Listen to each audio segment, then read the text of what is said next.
What's up guys, this is BlockManYu-Gi-Oh, and in this video I'll be bringing you my Yu-Gi-Oh! Abyss Actor deck profile. Abyss Actors are a go second pendulum deck that can pull off some really cool OTKs. So first off, for the main deck, we're running 3 copies of Abyss Actor Mellow Madonna. Mellow Madonna has the effect that you can pay 1,000, add an Abyss Actor pendulum monster from your deck to your hand, except Mellow Madonna. Also, you can't special summon monsters for the rest of this turn except Abyss Actor pendulum monsters, even if it leaves the field. So basically it locks you into Abyss Actors, but like most cards do in this deck. And yeah, it's basically a scale 0, and it's probably the best card in the deck. But next up, we're running 3 copies of Abyss Actor Comic Relief.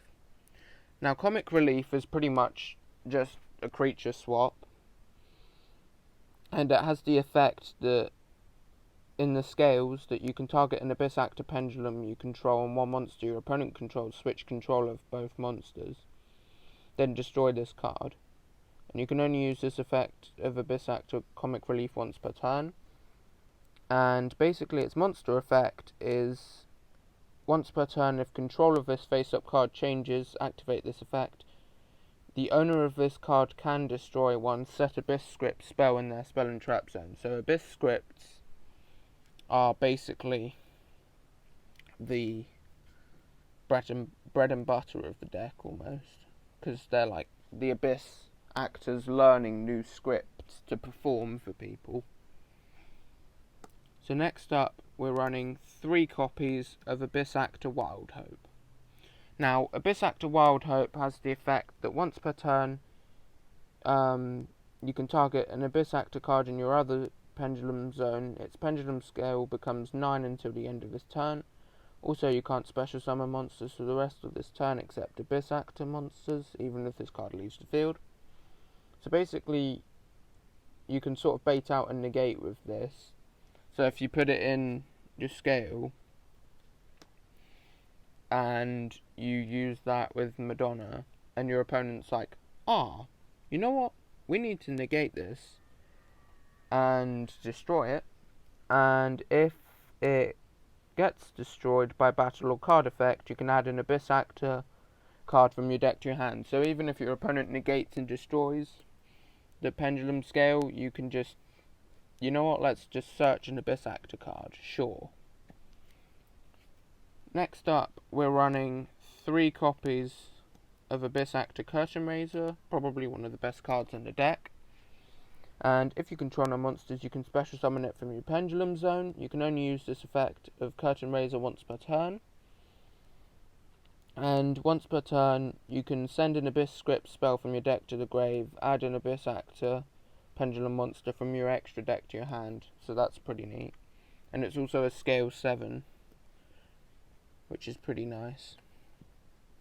Next up, we're running 2 copies of Abyss Actor Superstar. Superstar is basically the boss monster of the deck, and when it's normal or special summoned, your opponent's spell and trap cards and effects cannot be activated. And once per turn you can set an Abyss script spell directly from your deck, but it's sent to the grave during the end phase. And I don't think there's any cards that can stop you setting from the deck. Not like Ash Blossom can just be like, you know what, you're special summoning from the deck, you know what, I'm going to negate that. And yeah, it's pretty much the boss monster of the deck, and you use it for most of your OTKs. So next up, we're running 3 of the reason why we play going second is Abyss Actor Extras. Abyss Actor Extras has the effect that if your opponent controls a monster, you can special summon it from your hand, from your pendulum zone, and you can only use this effect of Abyss Actor Extras once per turn. And you contribute this card, place an Abyss Actor pendulum monster from your deck in your pendulum zone. Also, for the rest of the turn, you can't special summon except Abyss Actor monsters, nor can you activate the pendulum effect of Abyss Actor Extras, which is fair enough.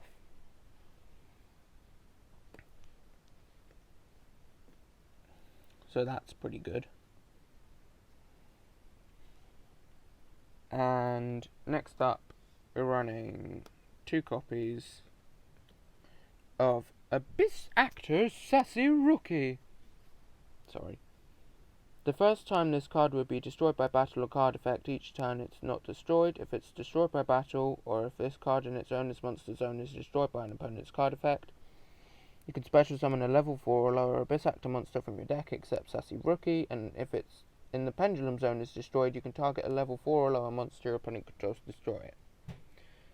And its pendulum effect is if an Abyss Actor monsters you control would be destroyed by a battle or an opponent's card effect, you can destroy this card instead. So basically you can just destroy it and then you'll gain the effect that you can target a level 4 or lower monster your opponent controls. It's pretty good.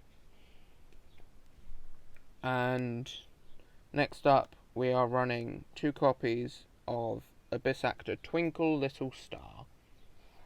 And it's a scale 9, which is pretty good because then you can pendulum summon Evil Heal.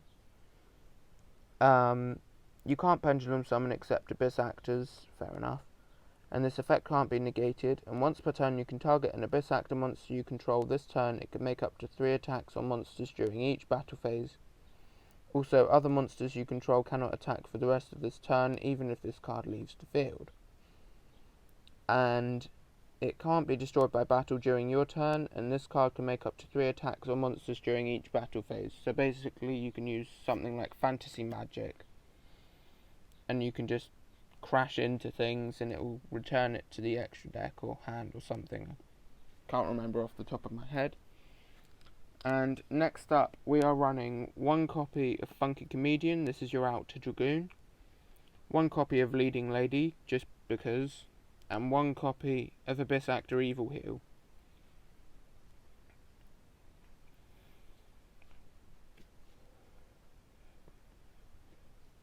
So for the spells, we're running 3 copies of Abyss Playhouse Fantastic Theatre.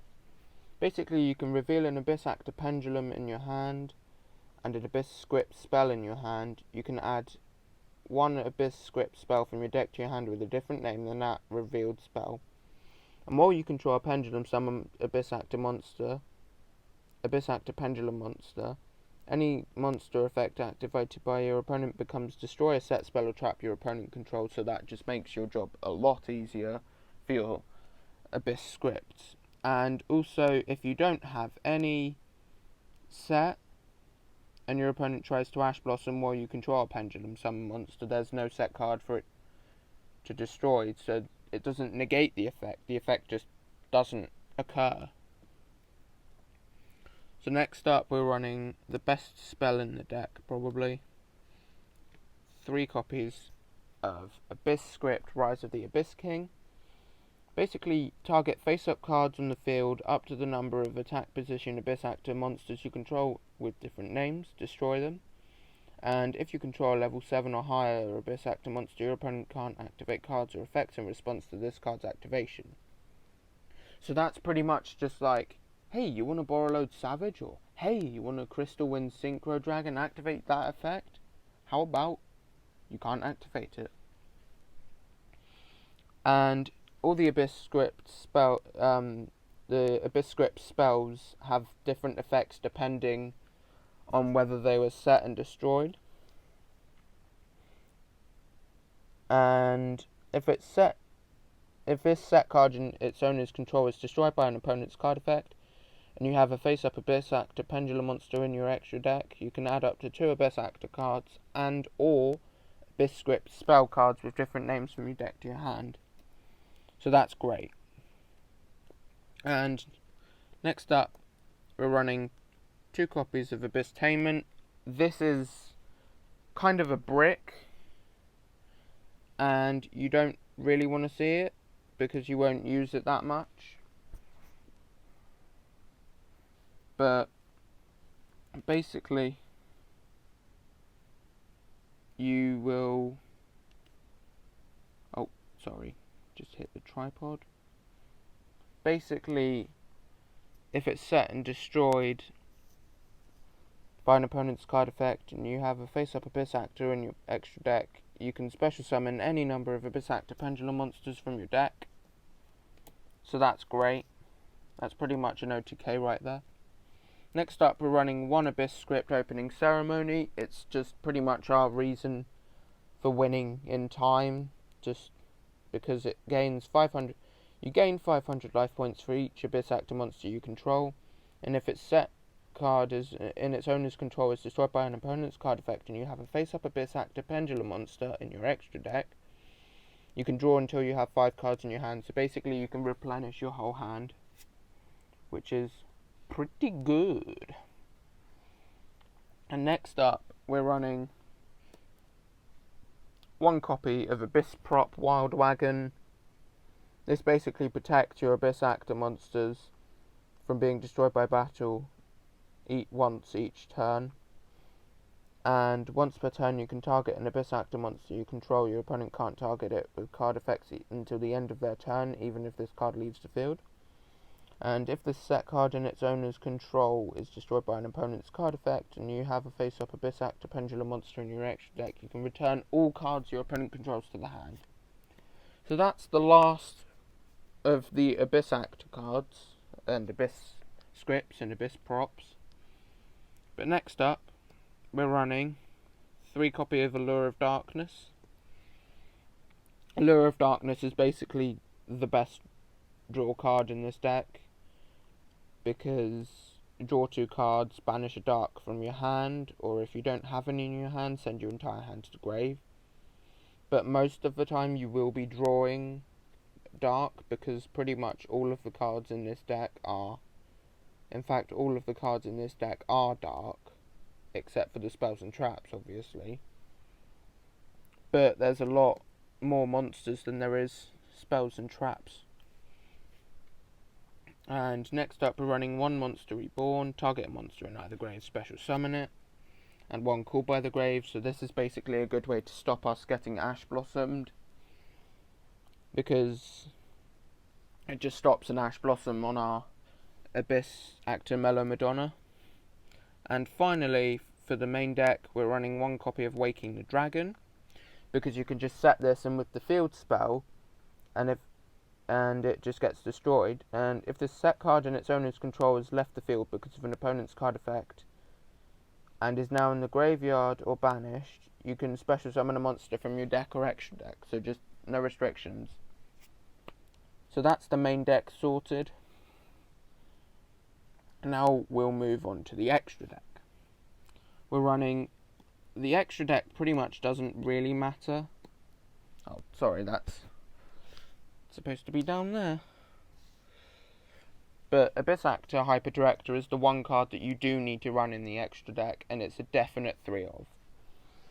It requires an Abyss Actor Pendulum monster. It's a link 1, and you can target a card in your Pendulum zone, special summon it, then place an Abyss Actor Pendulum monster with a different name from your deck or face-up extra deck to your Pendulum zone. Also, you can't normal or special summon monsters for the rest of this turn except Abyss Actor monsters. You can only use this effect of Hyper Director once per turn. And we are running 1 copy of Nightmare Unicorn, just to spin stuff. And we are running 1 copy of Nightingale for Zeus. 1 copy of Abyss Dweller, just to shut down graveyard plays. 1 Tornado Dragon, just for spell and trap destruction, to just stop things our opponent might have. 1 Evil Swarm Nightmare. When your opponent special summons a monster or monsters, except during the damage step, you can detach a material from this card, change that special summon monsters to face down defense position. So basically your opponent can't link summon with face down monsters, which is nice. And we are running the Arc Rebellion package. This ranks up into this. This requires 2 level 4 dark monsters, and basically Arc Rebellion gains the attack of everything on the field and negates the effects of all things on the field. So next up, we're running 1 Drill Driver Vespinato, because you can Xyz summon using a rank 4 Xyz monster you control. We run a lot of those. and basically it's just something you can get on the field, and if this is exceeds summon card in its owner's control is destroyed by an opponent's card, you can target a level 5 or lower monster in your grave, special summon it. So that's nice. So another part to the Zeus package, we're running one copy of Downerd Magician. Just requires a rank 3 or lower Xyz monster, so you can basically Xyz it using assembled Nightingale. And next up is Zeus, an ultimate rare. I pulled it. This is the first ultimate rare I've ever pulled, so it's kind of flexy. But yeah, Zeus is Zeus. And finally, I don't have an Elder Entity Entus, and I'm running Cyber Dragon Nova because of the Dogmatica matchup, and Mechaba because when Nova's sent to your grave by your opponent's card effect, you can special summon a machine fusion monster from your extra deck. And Invoked Mechaba's basically a once per turn when a spell or trap or monster effect is activated, quick effect, you can send the same type of card, monster, spell or trap from your hand to the grave, negate the activation, and if you do, banish that card. So that wraps up the deck profile. I really hope you guys enjoyed. Thank you very much for watching, and if you like this type of content, feel free to subscribe, and if you like this type of content as well, feel free to leave a like on the video. And if you want to tell me your thoughts about how I could maybe improve the deck in the comments, feel free to as well. Thank you very much for watching. This was BlockManYu-Gi-Oh.